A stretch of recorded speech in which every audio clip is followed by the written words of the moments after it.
ओम शांति। सभी का टाइटल एक ही, आदि मध्य अंत के ज्ञान को जानने वाले त्रिकालदर्शी, मास्टर्स और शक्तिमान। तो खजाना सबके पास है, बाकी अंतर क्या हो गया? खजाना तो सबके पास है, बाकी अंतर क्या हो गया? नंबर 1 सौदागर खजाने को स्व के प्रति मनन करने से कार्य में लगाते हैं। जो बाबा ने कहा होता है ना, जब तक उस पे मनन नहीं करोगे तो प्रैक्टिकल यूज कैसे करोगे?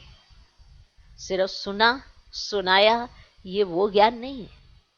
सुनना सुनाना तो है ही, पर साथ में मनन भी करना है, स्वरूप भी बनना है और फिर प्रैक्टिकल करके दिखाना है ना? समझा? तो नंबर 1 सौदागर खजाने को स्व के प्रति मनन करने से कार्य में लगाते हैं।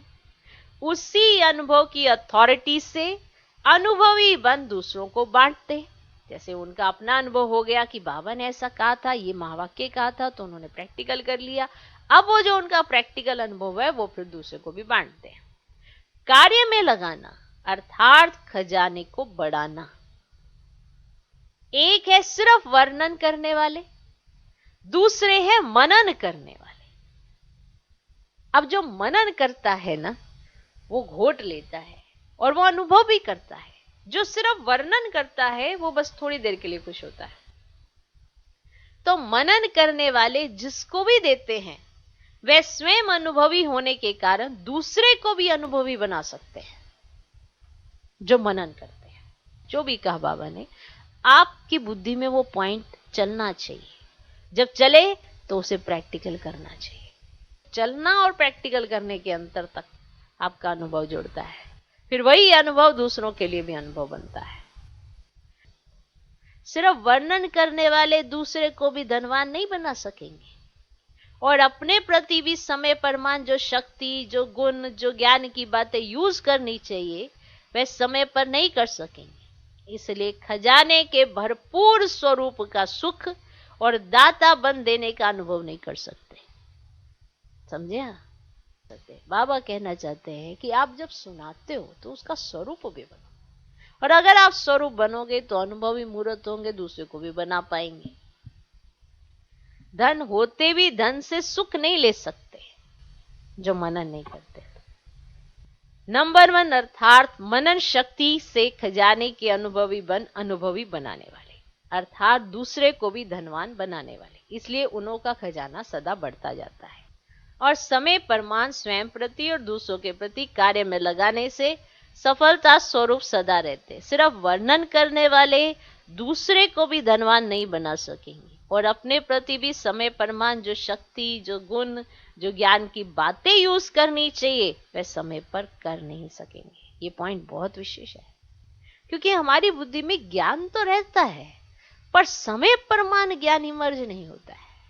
और अगर समय परमान ज्ञान इमर्ज नहीं होगा तो हम स्वरूप कैसे बनेंगे? इसलिए खजाने के भरपूर स्वरूप का सुख और दाता बन देने का अनुभव नहीं कर सकते। शक्ति है, शक्ति यूज नहीं कर सकते। गुण है, गुण यूज नहीं कर सकते। धन है, धन से सुख नहीं ले सकते।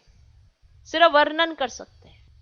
धन तो सबके पास है, देखो सबके कहीं ना कहीं धन सबके पास होता है, लेकिन उस धन से जो सुख लेना होता है, माना अगर उस धन से कोई वस्तु लेते हैं, कोई चीज प्राप्त करते हैं, तभी तो वो सुख देती है ना। वो प्राप्त ही ना कर पाए, बस धन को स्टोर करता जाए, बताओ कहां जाएगा वो धन? तो धन का सुख समय पर यूज करने से ही अनुभव होता है ना।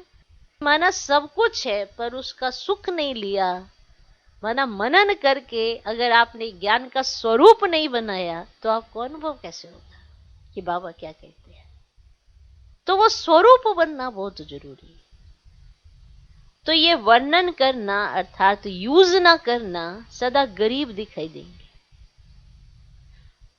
ये धन भी अगर स्वयं प्रति व दूसरों प्रति समय परमान यूज नहीं करते, सिर्फ बुद्धि में रखा है, तो ना स्वयं अविनाशी धन के नशे में खुशी में रहते, ना दूसरों को दे सकते। तो धन का प्रयोग है सुख देने से, और वह धन कैसे सुख देता है? वस्तुओं से, चीजों से। अब वहां तक पहुंचने के लिए उस हृदय का बनना पड़ता है, तब तो सुख देगा। अब जब वो खुद पे ही नहीं लगा पाता तो वो दूसरे पे क्या लगाएगा? आई बात समझ में? तो वो क्या करते हैं, खुद को ऐसे गरीब गरीब ऐसे बेचारे बेचारे शो करते हैं। पर हमें बाबा ने माला माल बनाया है ना। हम सब माला माल हैं बाबा के दिल के।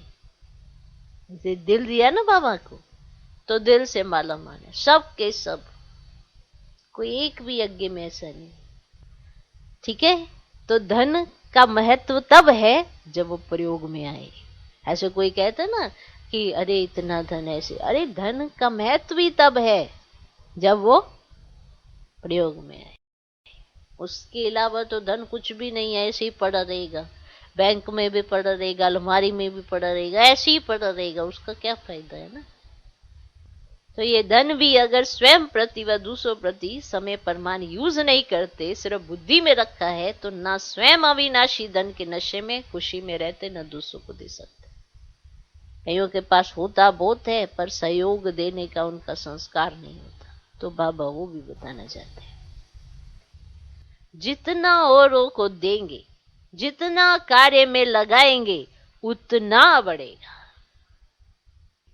माना चाहे किसी भी चीज का सहयोग हो, चाहे धन का ही क्यों ना हो, अगर सही मायने में देना आता है ना, तो वो बढ़ता जाता है। समझा? ओम शांति।